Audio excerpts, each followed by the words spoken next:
Episode number 33, the Boston Marathon with Matthew Triick. Welcome to the pursuit of the perfect race. I'm Coach Terry Wilson, and with each episode, I bring stories of athletes to you that share their experiences at races in order for you to learn how to have your perfect race.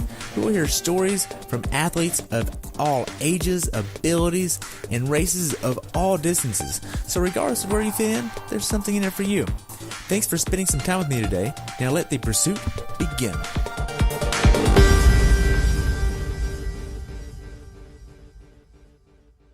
Hello everyone, and welcome back to the Pursuit of the Perfect Race. Today I have the pleasure of talking with my friend Matt Triick about his race at the Boston Marathon. This race took place on April 16th, 2018. The temperature on race day was in the 40s with wind chills in the 30s with lots and lots of rain. He coached himself for this race. Matt has been participating in endurance sports for 7 years. This is his second appearance at the Boston Marathon. I look forward to hearing about your race at Boston. Welcome to the show. Thanks for having me. You're welcome. So where did you qualify at?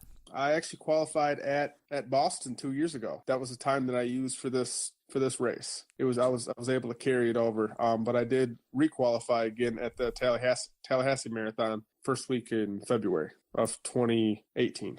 Okay. How was your training going into this race? Training was good. I'm not really a run focused guy. That's always been my strength. But I used the off season marathon training, I guess run training, to focus more on my triathlon fitness during the year. So the running stuff's always been a high point, a fun part of my life. I like to keep that run fitness going, and Boston usually falls right into place with all the off season training. Okay. Did you miss any training going into this race? Yeah, I actually had a few minor illnesses, which they weren't lasting but a week. At a piece. One was an illness, one was a stomach illness, and one was like I think I actually got the flu, the bad flu that everybody's talking about. It set me back, like I said, maybe a week, and I was still able to do a little bit of training there. But as far as injuries, I really haven't dealt with anything in like a good 3 years or so. So I'm definitely, and I've pushed the bar with the training. So it's not like I'm trying to avoid going too hard. It's just I haven't really dealt with anything that I have earlier when I first started. Well, that's good. So what was your longest run going into Boston? I usually try to not go any more than 20 miles. That might change in the future, but as of right now, I'm really only running about 35 miles a week, and half of that's usually off of a bike ride, and that's with a 18 to 20 miler on a Sunday morning. So my focus is, again, more triathlons. And so, I'll put 8-9 hours in the bike trainer, and I'll swim 7 or 8 hours a week. So, and lift weights, 3 or 4 hours a week. So that's, again, it's more triathlon focused, but running just seems to, it all really works towards the training aspect of it. But, as long as I keep the core running workouts, I usually fare pretty well. Okay. So whenever you hit 20 miles, was that like your peak of training, or did you stay there for a few weeks? What was that like? Well, I try to, I don't really have a set plan that I follow. I like to keep it pretty open based off of, how I feel. If I have plans, if I have to do this, if I have to do that, I like to be able to kind of ad-lib things as I go. But I try to keep an 18-miler as like a default, no injuries, feeling good. I'm going to run 18 miles on Sunday morning. And, again, I talk about the core workouts. The two main ones that I make sure that I get in is a longer tempo run, 10K to 10-mile tempo run. And then that's usually in the middle of the week. And then a longer run on Sunday, which can vary from 16 to 20 miles. And I also like to put a marathon pace long run, like an 18-miler at marathon pace, leading up to a race about a month out, just to see where I'm at fitness wise, to adjust things, and when I'm doing that, it's all race day scenario. So what I plan on carrying, I always carry all my nutrition with me. And I learned that from the triathlons racing, that if you can carry the nutrition that you need with you, then you don't have to rely too much on what they have in the course, other than water. So, that's where I really I use that workout as it's hard, but it's a good fine tune to say, okay, are these goals, is this time goal realistic? Should I back off? Do I need to focus on this more? It really kind of helps me make adjustments. Okay. Did you do a lot of track and hill workouts? Not really, not track or hill workouts. I do a lot of interval stuff on the bike, what I guess would be my track stuff, my interval stuff. But again, that as far as the running tempo stuff, it would just be the tempo runs. So, I try to set out, again, 10K to 10 miles, whatever I'm building up to. And I try to keep that pace at right around my half marathon race pace. So, around a 5:45 to a 6-minute pace. And I try to keep that consistent for, again, 10K to 10 miles, whatever I'm building up to. Okay. Now, what was your taper like going into Boston? I don't taper as much as, I wouldn't say as much as I should. Again, all this stuff that I do is all based off of what's worked for me in the past. So this may not work for everybody. It's just kind of a custom fab of, again, trial and error. I just know that I don't fare really well with a long taper. So, you're talking 3 or 4 days. I'm still running, I'm still working out, but I back off. I keep the volume, but I back off the intensity. Okay. And that's just, it's the same rule that I follow with triathlon too. Is I need to keep that volume to keep the edge, I guess, but I'll back off that intensity so I can save it for race day. Gotcha. What specific workouts did you do that gave you the confidence to go into Boston mentally and physically prepared? I would say, again, that marathon pace workout, I have it segmented out. So where I call it the 6-6-6 workout, where it's 6 miles. So I was wanted to run I guess leading up to Tallahassee, I wanted to run a 6:30 pace from start to finish. And so I went out, and the goal was to run 6 miles at a 6:40, 6 miles at a 6:30, and 6 miles at a 6:20, and all continuous. And that was good. If I could hit that mark, then I was right on pace. Again, it was 8 less miles than a marathon, but it would still tell me that I'm right on pace. So I made sure to hit that, and I was actually faster than that leading up into Tallahassee. And Tallahassee was a pretty hard course, and it was not really great weather. I was still able to hit a 2:53:30, I think, so it's right around there. So I was right on pace for a 2:50 at Boston. And so I guess the Tallahassee Marathon was really the best confidence booster I had to put a marathon.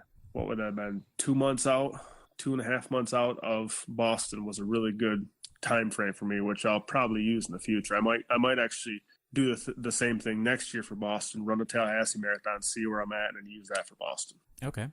Now, when you're not training and racing, what are you doing?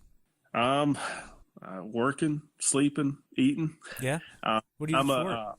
I'm a registered dietitian. Okay. And I work in dialysis, and so I spend the majority of my day telling people what to and what to not eat. It's good for what I do right now as far as the training is concerned. It's not the end all. Eventually, I'd like to kind of filter into full time with athletes or with amateur athletes, professional athletes, whatever it may be in the sports nutrition realm. But right now, it's great for, again, the amount of training, the 16, 18 hours of training I do a week, and just kind of keeping up on the fitness aspect of it. I'll always be a registered dietitian, so I always have that. Again, it may be something I might pursue in the sports nutrition field in the future. Okay. Now, how big of an issue was balancing your life, work, and training going into Boston? Not as hard as it is for most. Being a single guy and living alone and actually enjoying it.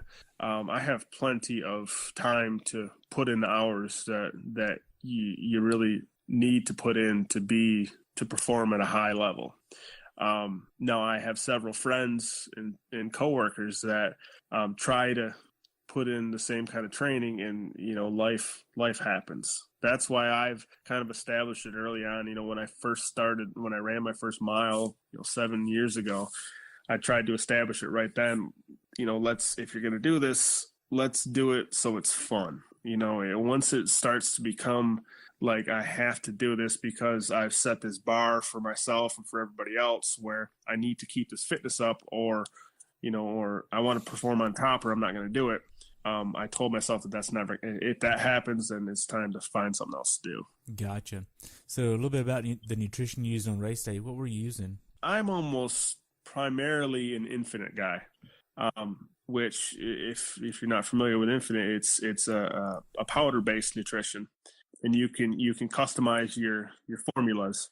And I have, again, adjusted those things over the years. I first started with it in triathlons, and I started to filter into running when I run with like an 8-ounce bottle, and use it as almost like a liquid goo kind of thing. So it takes away from the goos, takes away from carrying any nutrition, and the biggest aspect of it is it takes away from relying on what they have in the course. So all I really rely on the course is water. So it's a high caffeinated, high carbohydrate, low added sugar mixture that I add a few branched chain amino acids to it, and it seems like it works pretty well. Okay. Now, are you trying to hit a certain number of calories every hour? Not specifically.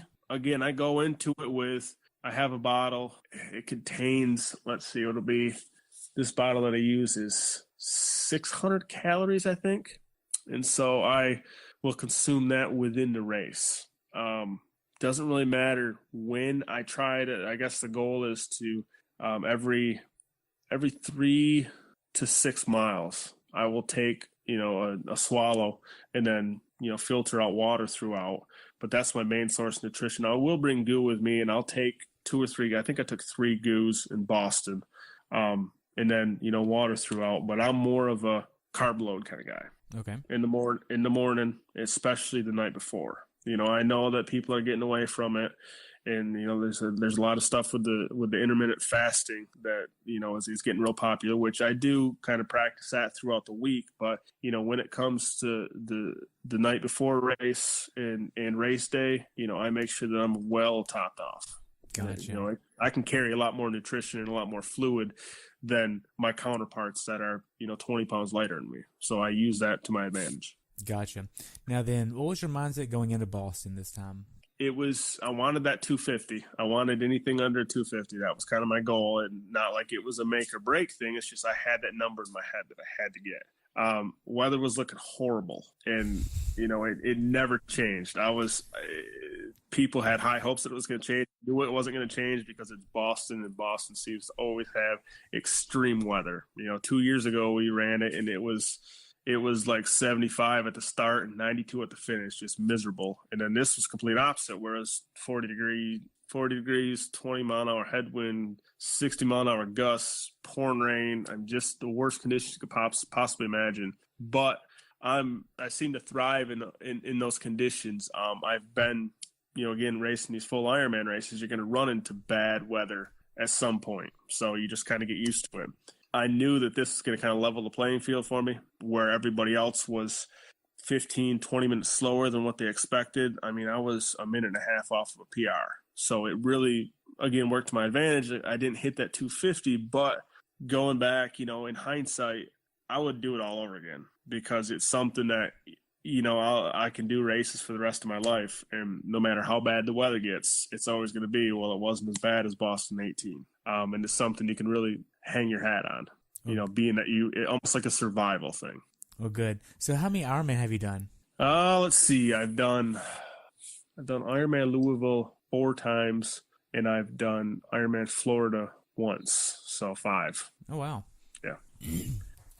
So when did you actually start your travel to Boston? We just made a short trip of it. I have a friend whose sister lives about 3 blocks from the finish line. And so we flew up early Sunday morning, got there Sunday afternoon, checked in at the expo, spent way too much money. Went home at 8, ran a marathon, then we left Tuesday morning. Wow. So how was the check-in process at the expo? Pretty easy? Yeah, it's for, as compact as a city as Boston is, they run a very good show with, logistically, with the amount of people that they have there and the amount of spectators, the amount of racers. everything that you have to go through, all the security checkpoints they have now, everything really runs like a watch. You know, they have booths for this, they have booths. If you forget information for the one booth, you have a booth to go to get this information. You know, it's very self-explanatory. Nice. So now then, after you got checked in, did you have like somewhere you want to go and eat? I don't really know Boston too well. This is only the second time I've been there. Luckily, we had local hosts that took care of us in every way you could imagine, you know, as far as finding restaurants for us, place to stay. They even drove us to the start line in the morning so we didn't have to take the buses out there. That's you nice. know, it was we really couldn't have done it. And again, it's a buddy's friend of mine, and I think they were more excited, that they were more happy when we ran the race about us actually being there than we were actually finishing the race. So we're definitely going back next year, just because, I mean, you have to use a resource like that, especially if they're more than happy to have you come again. I mean, they were peeling clothes off us when rigor mortis was setting in, you know, after the race. Because that was, I mean, the walk back from the finish line, the 3 blocks to get back home, was actually harder than the actual race, just because it was that cold. And I mean, you had to get some warmth around you quick. Wow. So what was the last workout you did before the race? I guess the last big workout, you know, I ran an easy 6 miler, I think, 2 days before the race. But the last like workout would probably be, you know, the day that I usually would run a tempo, middle of the week, I ran a marathon pace run. So, you know, I think I ran a 10K at a 6:40 pace. But that was, again, it was hard for me to determine off of that, because I had all this other training. I still kept the volume. And so I wasn't really as high end as what I thought I would be. And so I finished that, you know, that 6:40, which I finished it. My heart rate was good, but my legs were pounding. And I thought, there's no way I'm going to be able to hold this pace on race day. You know, what I didn't factor in was the accumulation of training I had before that. The long run, usually the week before a marathon, will be a 13 miler, you know, cut way back to 13 miles. And, you know, just like any other athlete, the taper part of the whole training just drives crazy. Just a mental thing. It is. And that's why I've minimized it to just reducing. I limit myself to just reducing the intensity. You know, I'll still keep that volume, but I need to reduce the intensity. I need to reduce something, but I can't just, you know, stop doing things. That's just, it doesn't work for me. Gotcha. So what did you have the night before the race to eat? Oh, man, I went into this race and it was more of a fun thing, because, again, the weather was going to be bad, and I knew I was going to have a little bit more than what I would usually have. So I think we went out to some seafood place, and what did I have? I had fried cod, a big slab, and I'm talking a slab. This thing was like an entire fish, fried cod, and you know, like 3 servings of grilled vegetables and a huge Caesar salad. I mean, I'm telling you, this piece of cod was the biggest piece of fish I have ever consumed.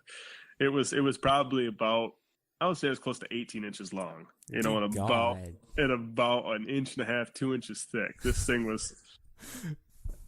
I mean, you make it sound like it's so delicious. It was something you put on a poster. I mean, this thing was amazing.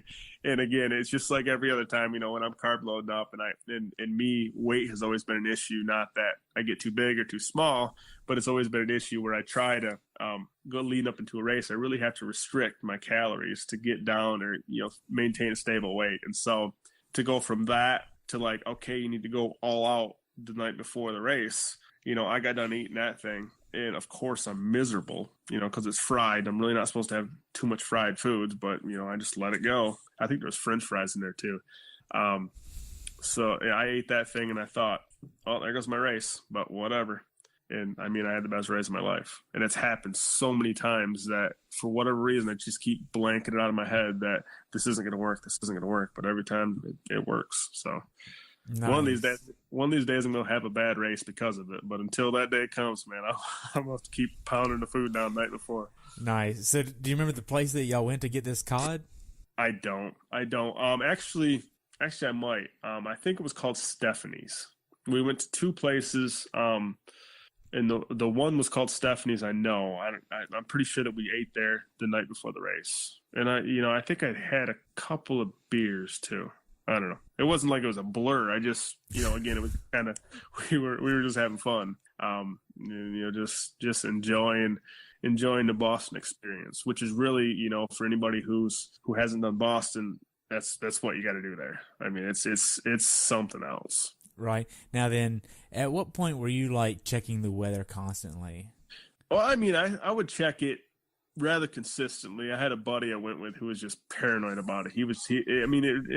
It ended up being a good race for him, but I was just getting into his head because I've always tried to beat him in races of any distance. He's a elite masters. He's he runs 2:30 marathons. He's 45 years old, and so like sub 15 5Ks, and so I'm always trying to get into his head to see if I could beat him, because it would I would run it to the ground if I was able to beat him in a marathon. So I was checking it nonstop more to get into his head. I knew it was going to be bad, and there was no way around it. It'll change, temperature degrees, 5 plus or minus 5 degrees. The wind variation but the direction it was coming in, it was straight on headwind. You're not going to change that. You're not really going to change the rain too much. So you're going to get wet. So I knew what was coming. And again, with me, I thrive in those conditions. And so I said, you know what, man, if it rains, it pours. So nice. So now then you actually get back to where you're staying that night at your friend's house. You lay out your gear for the next day. What are you actually planning on wearing for the race? For the actual race. Now the race, I was kind of set on what I was going to wear for the actual race. Looking back, I wore running tights. I had compression sleeves, compression socks underneath those running tights, and I had a long sleeve, like loose, kind of semi-loose fitting, dry fit shirt, and then a race tank top over that, and then I had like a thicker headband that would cover my ears, and a couple pairs of gloves on, which wasn't really that much overdressed. In hindsight, if I would have went, I probably could have did shorts, compression socks, without the long sleeve shirt. But again, I may have been super cold. I don't know. But what the real preparation was, what are you going to wear from when you get there to the actual race start? Because anybody who's familiar with Boston is you bring a bunch of clothes pre-race to hang out in, and then when race day comes, you just junk them or donate them, and then get down to your race stuff and then walk the start line and start, because you got to hang out for a good 2 hours to wait for the start. So you had 2 hours in the wet cold that you had to prepare for. So I had on my run gear, my run tights, my compression socks as far as bottom layers, and I had a pair of throwaway wind pants on that. I had spare shoes, spare socks. I had my feet in grocery bags. I had for upper, I had my long sleeve shirt and my tank top, and I had a long sleeve cotton shirt, a sweatshirt, a coat, 2 pairs of gloves, 2 winter hats. I was bundled up. I was determined to not get cold and not get wet. Which it worked out, but again, you're running a race where by mile 1, you're running the whole thing like you're running 26 miles like you're running through a puddle. So, you're going to get wet one way or the other. It's just a matter of, how long can you stand it? So, there was definitely a lot of clothes donated that day. I wasn't really concerned about being warm during the run. I knew I was going to stay warm then. It was staying warm leading up to the run that really I was worried about. Gotcha. Now then, to backtrack a little bit, how much sleep did you get the night before the race? I actually slept pretty good. Again, our accommodations, the place, the people that we were staying with, it's a friend's sister that lives there. She's married with her husband there, and they actually his parents live close by. And so they actually went and stayed with their in-laws and gave us their one bedroom apartment, and then we had an air mattress. There's 3 of us, and so we all had our own place to sleep, and it was really a chill weekend. Again, when you can go into races like that with not really big expectations, or just even if you have big expectations, but you go in there just with the sole mentality of just enjoying the race, I mean, you really can't lose. You can get a good night's sleep. It doesn't really matter too much what you eat, how much you eat. It's just a matter of you getting really what you need to get in. Gotcha. I mean, it sounds like you had a pretty solid plan. Now then, from the time you woke up to the time you actually left your apartment that you were staying in, what did you do? Did you have a certain breakfast that you wanted to eat? Well, yeah, I always have something certain, a specific breakfast that I want to eat that I do when I'm racing locally. But, with it being Boston, and when when you fly in there and going through all the logistics there, you really can't do exactly what you want to do. But, I did what I normally do. The thing with Boston is you can eat a little bit heavier before the race, because, if you're doing what you're supposed to do in Boston, which, I mean, we maybe saved 30 minutes by them driving us out there. It wasn't really that big. It was just kind of they wanted to do it, so we let them do it. But with Boston, you're getting up to load on the buses super early, like 6, I think it was like 6:30 maybe.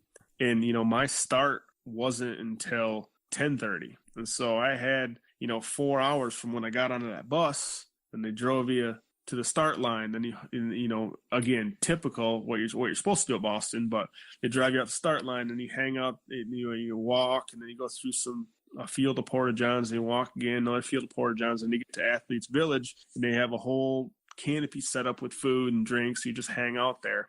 So, you can eat. The plan was to eat relatively heavier in the morning, because I knew I had at least 3 hours until I started. So I think I had a big bowl of some type of granola cereal, almond milk.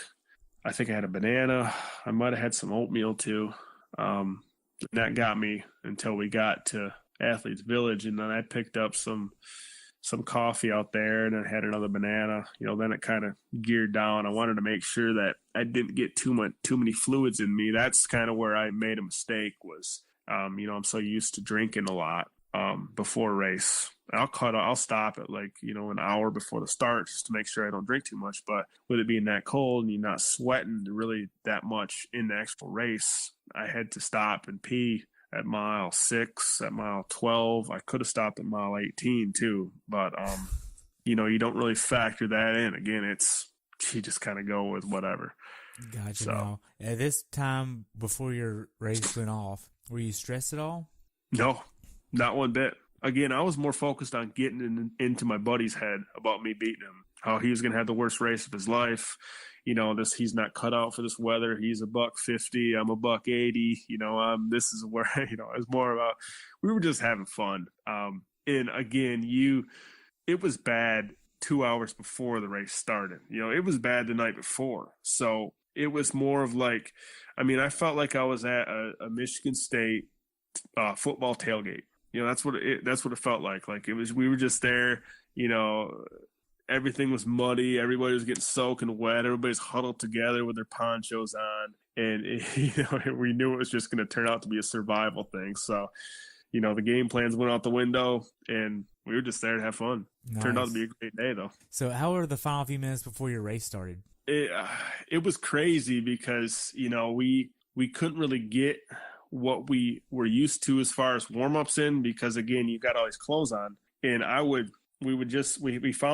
found a group of guys that were doing that were warming up in this little section where it was literally you take 30 strides and you had to turn around and come back. So we had this big train going where we just running in there. You'd run 10 laps, take a couple layers off, run 10 more laps, take a couple layers off. You just kept warming up like that. Then you find porta johns, and everything was muddy, everything was wet.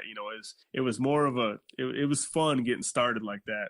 But what was amazing to me was when you actually got into the actual corral and you're sitting there waiting, with 2 minutes left, and you've seen all these people who, are relatively high-end runners being there to begin with, especially with the up there in the 6:30 pace range with all their clothes on. You had people that had full on stocking hats on. You had people that looked like they came out of the woods. You had your typical people with just a singlet and shorts on, just shivering uncontrollably. I mean, you had it all. You had people that were running with ponchos, and I ended up passing, several people that started ahead of me that still had their ponchos on at mile 24. So everybody had a different mindset of what they were going to wear. It was just interesting to see these people when it came down to it, that they didn't care what kind of time they had. They were going to stay warm no matter what. Gotcha. Now, what was your strategy going into this? Again,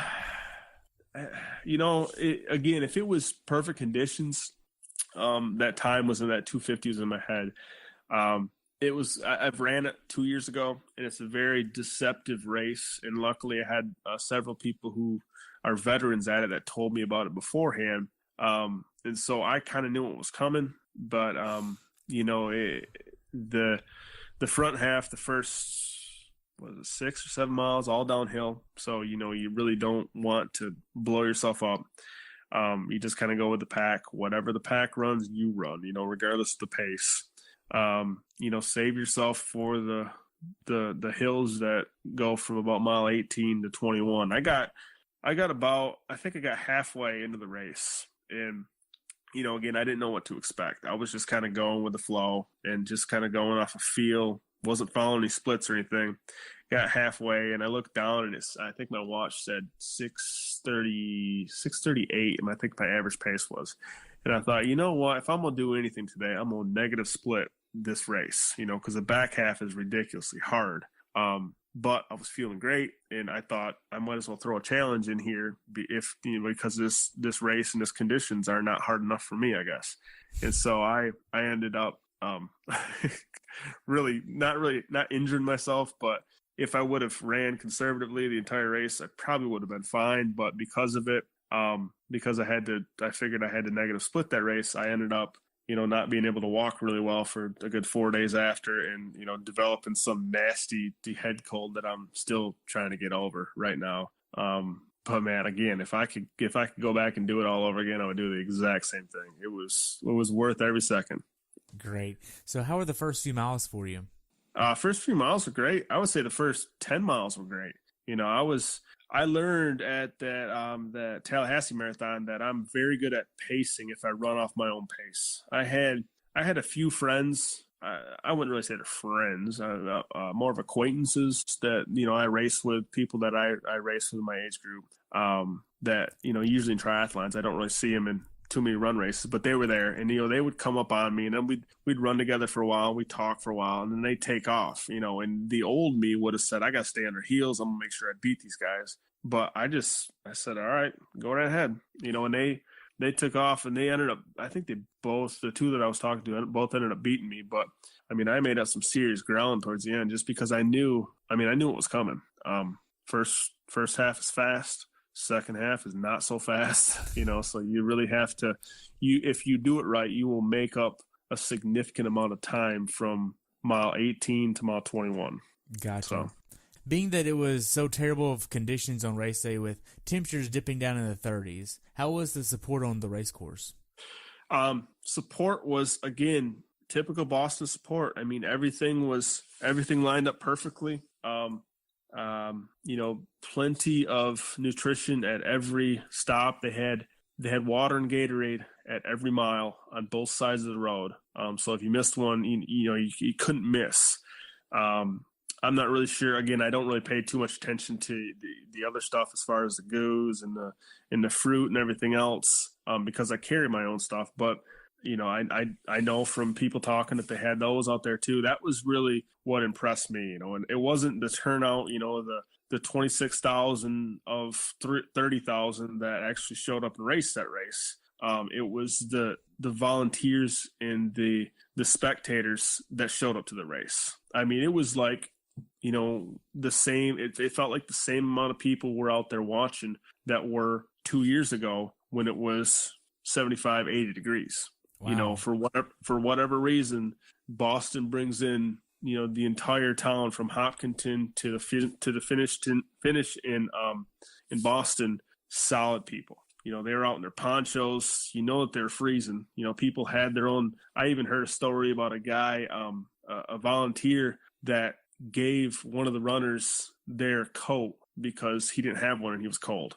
So he ended up finishing the race with a spectator's coat on. So, wow. It's bar none one of the best spectated, best experiences that you could ever ask for in a marathon. Wow. So you get to mile 15 or so right before the hills come. How are you feeling before you get there?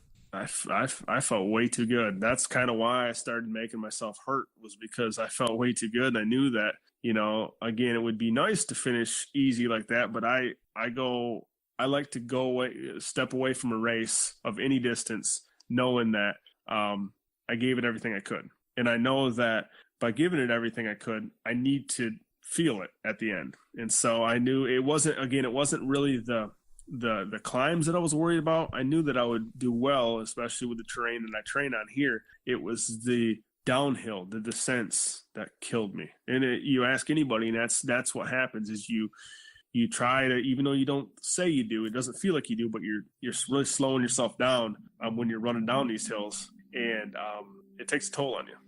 So hello. Damn. That's pretty funny.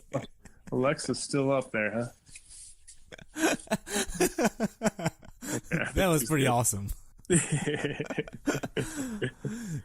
So you stop at 6 and 12 to use the bathroom. Is that just like a quick number one and just keep going? Yeah. I mean, I got everything out that I really needed to get out before the race. And I kind of use that as if I don't have to number one, at least mile 6, that's kind of an indicator that I've drank enough, that I'm well hydrated. I didn't really want to be, going at mile 12 too, but again, it's an efficiency thing. I know that there's porta johns. I know it sounds bad because it may go against runner's etiquette, but I'm not going to use a porta john. If I'm going to go, it's going to be I'm going to lose 7 seconds, and again, those 7 seconds, my heart rate's able to get down, down into the 110, 120. So really it's not, I'm going to make up that speed at the end anyways. So, I'm not really losing much doing that. If it was, a number 2, then yeah, it would have been some time that I would have lost, but it all plays out at the end. Gotcha. So now then you get to the hills. How was that for you? The climbs were still the climbs. They're not any flatter. It seemed like, actually it didn't seem like it was. They said it was the 20 mile an hour headwind was from start to finish. And so that became the baseline by like 10K. You knew that you were just going to have to deal with this nasty headwind. You had, usually what happens is you'll run the first 6 miles in a tight pack, jammed in there. And then things start splitting up. You got 4 lanes, 5 lanes to work with, and you can kind of, shimmy around and get where you want to get. It spreads out. But with this one, because of the winds were so high at 20 miles an hour, it was 2, maybe 3 wide, and you were one right after the other, just drafting off everybody. When the hills came, we started spreading. They started getting spread out when you would be climbing up these real steep climbs. I'd be running a 6:30 pace, and then you'd be climbing at like 7:20. Slowing down significantly. It seemed like every time we hit the base of these hills, the rain, it just started pouring, and then we would get those 60, 70 mile an hour wind gusts that you hear about that would literally almost stop you. And it was so funny watching these people that were all spread out, getting greedy.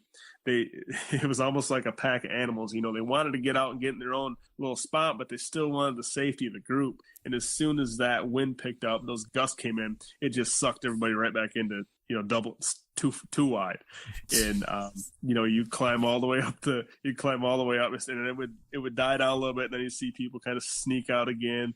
Then you get to another climb, and same thing, almost like clockwork, start pouring rain, wind would pick way up, and then everybody'd suck back in again. So, you didn't really stray too far from the pack.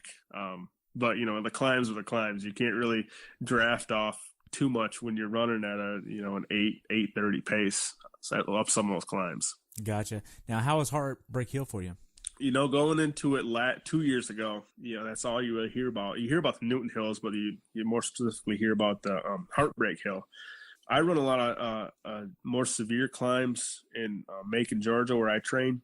So, I'm not really taking anything away from Heartbreak Hill. Granted, it's at the end of a marathon or towards the end of a marathon, so it makes it that much harder, but it wasn't really as bad as what I thought it was because they put so many other climbs before it. Heartbreak Hill is just kind of the last one. And, I guess with my mindset, by that time, I'm good to go. You could put 10 more Heartbreak Hills after that, and I'd just be whatever. Let's just keep them coming. So I kind of, had that mentality from 2 years ago when I wasn't expecting it. Now, now on top of this, I expected it. So it wasn't really as bad. It's just like every other climb. You just have to make sure that you control yourself up it. And, you still have a good 8 miles, good 9 miles after you hit the top of it anyways. So, you're going to have to run into some more climbs after that. So you got to make sure that you, don't give it everything you got, but you know where it's at when you hit it. Right. Now, are you hitting your nutrition plan right on? Yeah. I was pretty good. That little bottle, that 8-ounce bottle that I had, let me see, I started at about 10K because I had plenty in me before the race started. So I hit that, started at 10K, every 3-4 miles. I didn't really have a plan. It was just whenever there was a flat or whenever there was a water aid station coming up where I could wash it down, because it was pretty thick. So I hit that periodically up until about mile 22 or 23 is when it was finally empty. And I kind of stowed it away. I had a caffeinated goo at mile 8, 15, and 23, I believe. So again, I don't have a set mileage marker that I'm taking these things in. It's just I try to space it out so it's a continuous flow throughout the race. So you get into Boston. How was that actually getting into Boston? I had the luxury of running it 2 years ago, so I knew what it was like to begin with. But again, you throw this weather on top of it, and you really didn't know what to expect because that's where the wind really picks up generally when you get closer to the ocean. And it did not disappoint. I mean, you get to the crest of that Heartbreak Hill. I think it was about 21. I think is when it stops. That's when you really start making your way into Boston, and the wind really picks up. I don't know. I guess I was just so used to it just steady raining nonstop. And so when it started raining a little bit harder and the wind started blowing a little bit harder, it was, the game plan was kind of out the window anyways. It was just kind of empty the tank at that point. And so a little bit of extra rain wasn't going to hurt. But yeah, it was, from anybody who's run Boston in the past, it usually gets significantly harder when you're coming into Boston. Now, I've never ran Boston with a tailwind. I would imagine once you got close to the ocean, that tailwind would be even stronger. But it seems like the starting at that Hopkinton where you start at is significantly calmer than the finish in Boston. Gotcha. So now then, once you get to the 25-mile mark, there's a 25.2-mile mark on the road. How was it at that point for you? I mean, I was, with a mile left, I was about as close to blacking out as I could possibly be, to tell you the truth. I was from mile 23 to mile 26.2. I think I ran I think I finished like a 6:36 pace overall. I was at like a 6:05 pace for those last 3 miles. I mean, I was just everything I could possibly put. And so, I say blacking out, over exaggerating. But I was focused on running as fast and as strong as I could for those last 5K. That's when I get to the end of a long distance race like that, especially like an Ironman race, I break it down into 5Ks or 10Ks, just a 10K left or just a 5K left or just a 15K left. And that helps me to focus on just, again, one step at a time. So at that point, yeah, I got 5K left. There's no way that I'm slowing down at this point. So especially with a mile left, yeah, I knew the turn that you take at, what does it take? You take a turn on Boylston there. Once you hit that turn, then it was all out. And so I knew that there was a little climb up to Boylston. Then you take that I think it was a left turn. I can't remember what direction it is. That left on Boylston, and then you can see the finish. It's still a good quarter mile, but you can see the finish, and so you have a good stretch to really, really make yourself hurt and make for a horrible next week if you wanted to. So. Nice. So how was the finish line for you? The finish line in Boston is that you got a good quarter mile stretch of open road, 5-6 lanes. That's people go there. I mean, that's what you see on TV is Boylston Street, and so it's everything you can imagine and more from what you see on TV. It is. I mean, the energy just on that street makes the entire 26 miles that you ran before that all worth it. I mean, it's that there's that much energy and there's that much spectators that push you forward on that last little bit to where, I mean, it feels like you're running on air. Wow. So now then, after you cross the finish line, what'd you do next? Well, I knew that, I guess I left a part out when I was running. I got when I was in the middle of those climbs at about mile 19 or 20, I started getting it real bad, and I never cramp at all. I never deal with any kind of cramps. I don't know what I'm doing right, but I never deal with any kind of muscle fatigue or muscle cramps or anything from nutrition. But I started getting a muscle cramp, like a cramp down the whole length of my quad, my left quad, and I knew it was from the cold because it was so cold.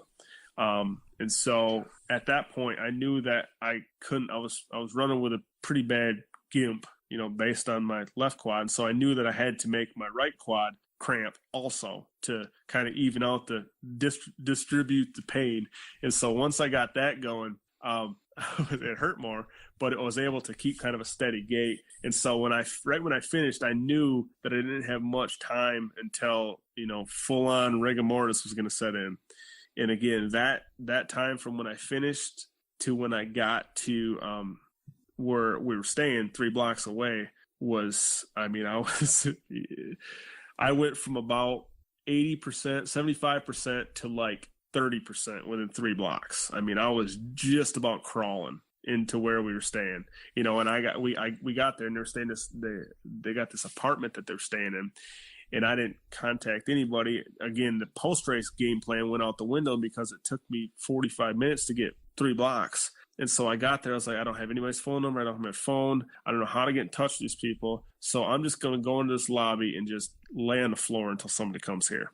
Luckily, she, again, our host, who did everything right, had it all set up for us. They had notes and neighbors and everything that were waiting for us. And so it worked out well. But, yeah, there was not much. There was a split, I would say a good 3 or 4 minutes right after I finished to where it was say hi to the camera, get some water, get yourself a little poncho blanket, get your medal, your food, try to hammer down whatever you can as far as food's concerned.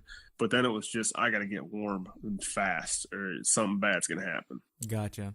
Now, I haven't really asked this on anybody else's episodes, but how was the security there? Did you feel safe? Yes.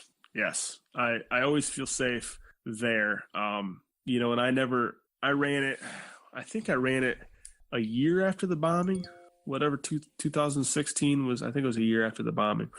That was when they really amped up security, and, it carried over to 2018, was still, it was about the same security.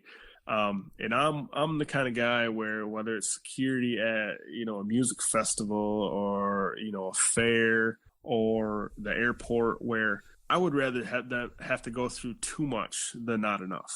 And so, with only being able to carry clear plastic bags, with your stuff in it, them checking everything, them patting you down. When you're actually going to go into I didn't actually get to go into Athletes Village because you could only carry like a quart-size plastic bag, which we didn't know. And so we weren't even actually allowed in there, which is perfectly fine to me. Again, I'm all about safety in that aspect, and I'm going to follow the rules regardless. You don't really have much of a choice. But, as far as safety, yeah, everywhere you looked, especially on the race course, they didn't look like they were having fun, but those cops were out there. That's good to hear. So looking back on it with your training and everything, How well prepared do you think you were for this race? I think I was a lot more prepared than I thought I was. Again, I keep my main focus is Ironman distance, triathlons, and every other distance in between, I guess. So running's more of a fun thing. I know I'm relatively good at it, so I don't really have to focus on it too much. But I don't log the miles in that a lot of people do. I rely more on the bike and the swim too. So I kind of went into it not really knowing too much outside of what I ran at that Tallahassee Marathon, which told me that I still have more than what I think I do. But I still impressed myself at that race. And I've told a lot of people it's not with me. I've always, I don't necessarily consider myself in that great a shape or, that more of a natural athlete than anybody else that race. It's just that I'm too stupid to quit.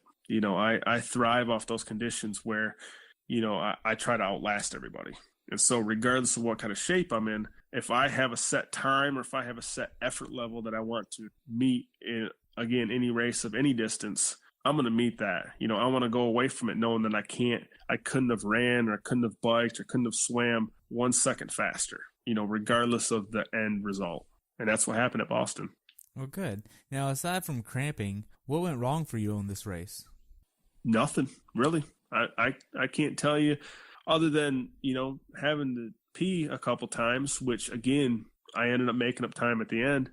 Nothing really. And I've been able to say that, luckily, for the last, I can't even remember the last time where I haven't had a race where I had a significant, my shoe was untied or, I stepped in a pothole or something.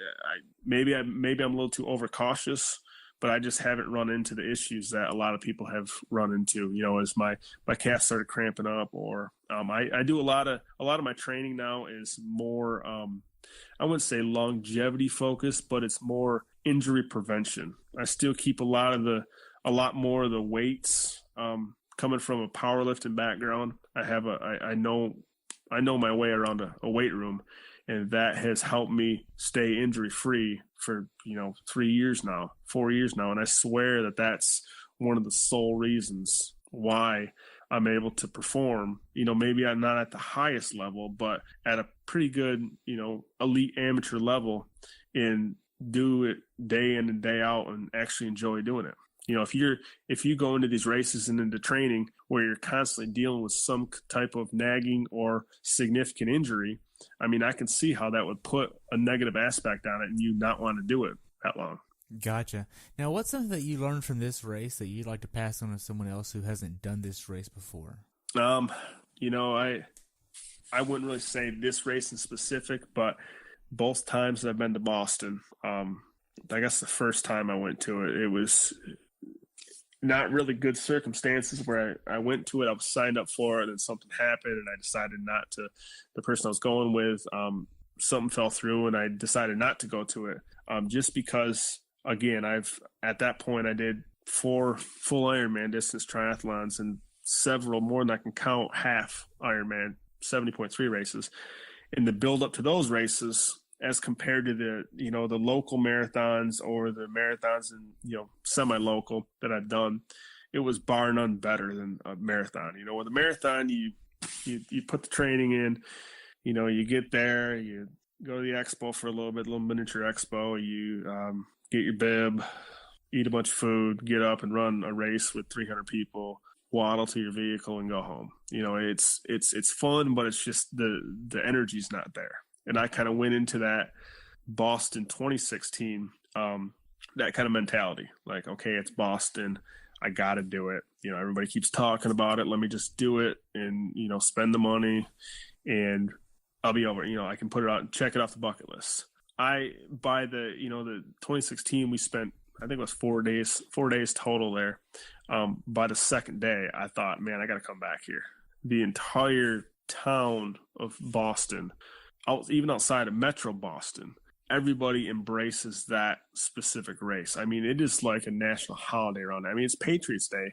And on top of that, they throw the Boston Marathon in there, and then they have a Red Sox game. Everything is bunched into that weekend, and the energy that you see on TV is the exact same energy that it's there, but it's like 4 days long. And everybody there that's running the race is there to run the race. And I mean, they're legit runners. And so, yeah, to anybody who has not done it before, it is something that you have to experience at least once, but I can almost guarantee you that you're going to want to go back again. Nice.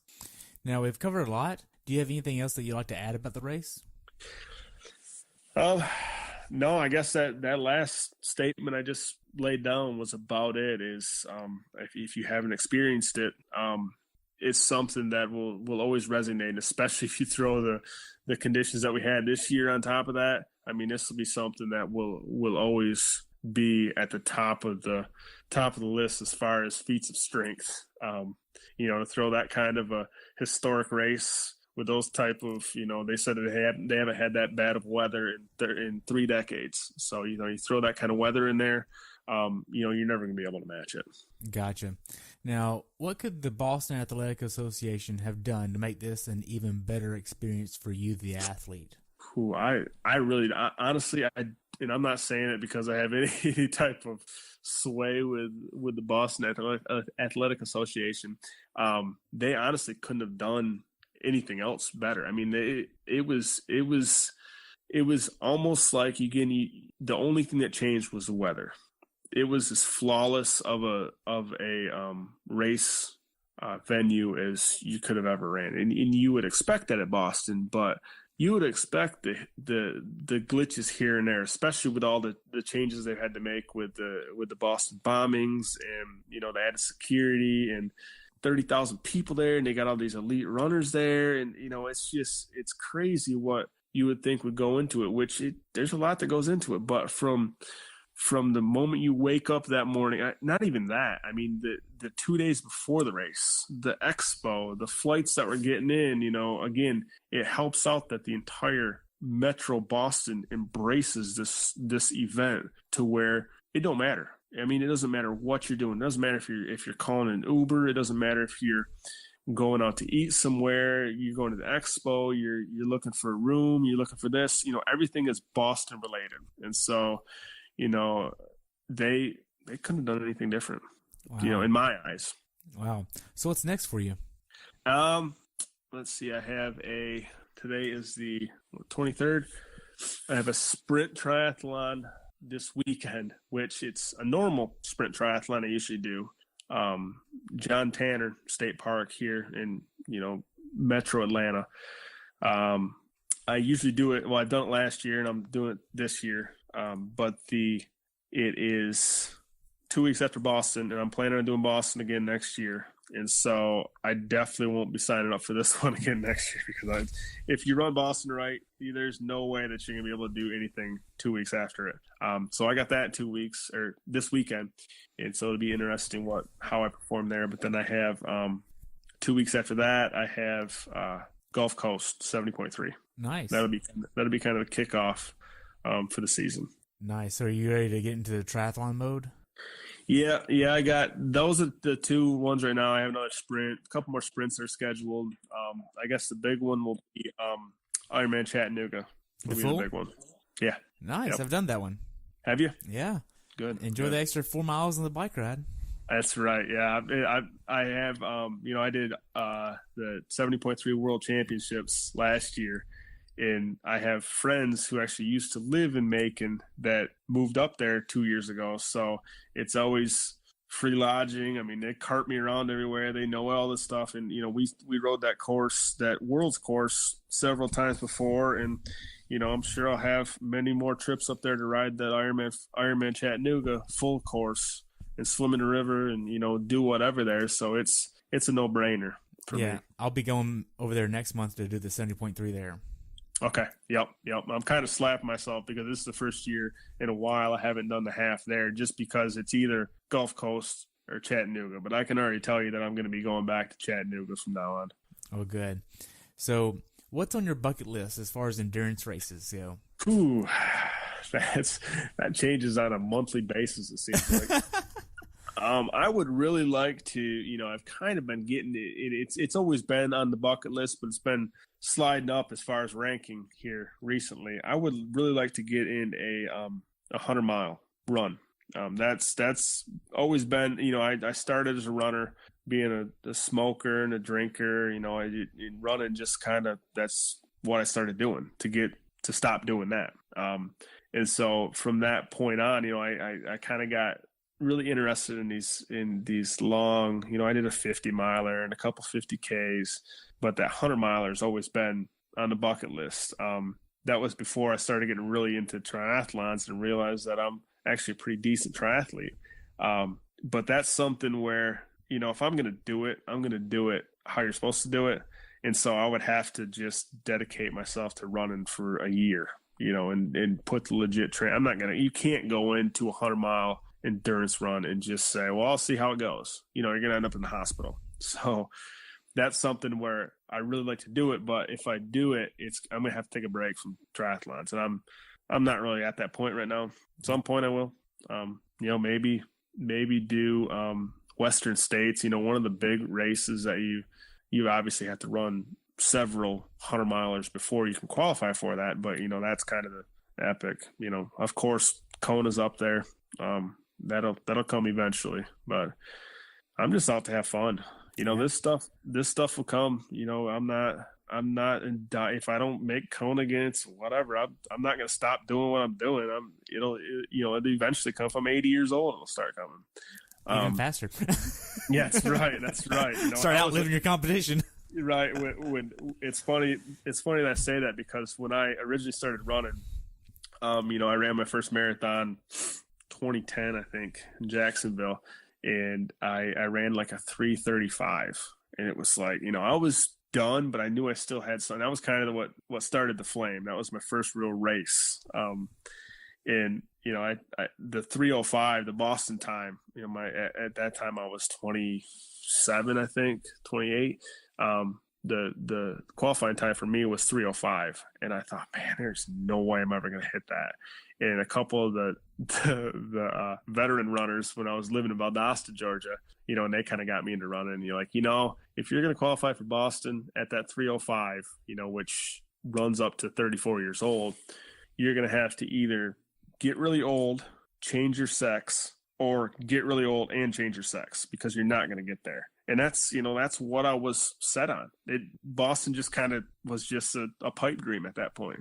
And, you start getting faster and faster. And by the time I was able to qualify on, Sunday training runs, I was so out of the whole Boston thing that I didn't even care about it anymore. And I didn't really want to talk about it too much because, again, I didn't want to take away from the people that spend their entire life trying to qualify for Boston, and being able to qualify on a regular basis and just not really respecting the race. And that's the mentality I went into it 2 years ago. And until I actually went there and I saw this is exactly what a race is supposed to be all about. So there's really only one question left, and that is, what is your definition of a perfect race? Perfect race. Let's see here. Into a statement.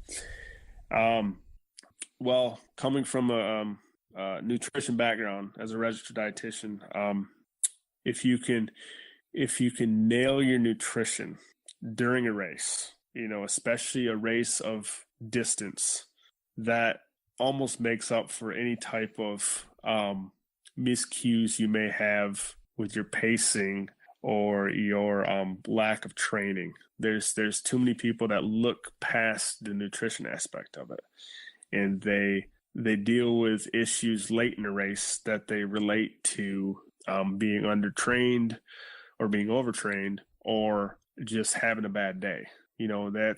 That's one thing that if you can nail down nutrition, in nutrition, it's such a fine-tuned mechanism where there's so many products out there, and one product is not for everybody. And so you really have to, it's through trial and error, just like anything else that you have to, once you can nail down nutrition that works for you, stick to it and use it for every race in every aspect of it.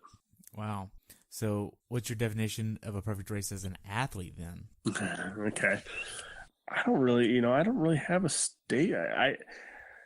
I don't really consider myself as an elite athlete as most people do. I could consider myself more of a guy who's just out to have fun, who has some kind of hidden talent, some kind of hidden knack for this stuff. I don't really go into these races where, everything has to be spot on. If I miss this bike dismount, if I'm off pace at mile 5, if I start dealing with knee problems at mile 15, I don't let this kind of stuff bother me. I go into every race, again, of any distance, without a concrete game plan. I know that things are going to change. You can have your plan, but things are going to change. I mean, I rode, let me see, it was Ironman Louisville 2016. Swam great. I was shooting for Kona again. Swam great. Came out of the water, under an hour. Got on my bike, took off, first corner, laid my bike down. And I mean, I had a huge goiter on the side of my leg, blood running down my knee, on my elbows. I thought, I got 112 miles to ride like this. And so, luckily I didn't really feel it too much. Got off, hip felt like it was broke, leg felt like it was broke. And at that point, I knew Kona was kind of out of reach, but I thought, I'm going to sit in this med tent for a second, and I'm going to go on that course. And if I have to walk 26.2 miles and high five people and drink beer and whatever, I always wanted to do that at the end of a race. I'm just going to see how it goes. And, 3 miles led to 4 miles, led to 10K, led to half marathon. I ended up running like a 3:20 marathon and, finishing like 9:45 or something like that. But again, I went into that race just like I do any race now, without a game plan. Just go into it and give it everything you have, regardless of what happens during the race. Right. It seems like you approach each race with a ton of gratitude and just go into it, okay, whatever happens, happens. Yep. And especially people that go to Boston, 95% of them that are there are pure runners. And so just getting there and, getting there uninjured and, in good shape, that's a win. I mean, that's just kind of it's kind of a victory lap, being Boston's one of the harder marathon courses. That you're not going to put up some super fast time. It's just the fact of getting there and just absorbing yourself in the actual Boston experience that really is what people focus on there. Wow. Well, thank you so much for your time. I've really enjoyed hearing about your race. I look forward to following you at Chattanooga later on this year and Gulf Coast later on next month. Thank you so much for sharing everything. Thank you. Awesome. Well, you have a good day, okay? Okay. Thanks for tuning in today. I hope you were able to learn something from today's episode. If you enjoyed the show, please take a minute to leave a review on iTunes or share it with a friend. Be sure to subscribe so you never miss an episode. If you'd like to see pictures from this athlete's race, learn more about who I am, what I'm doing, or be on the show yourself to share your story, check out my website at CoachTerryWilson.com. Until next time, continue the pursuit.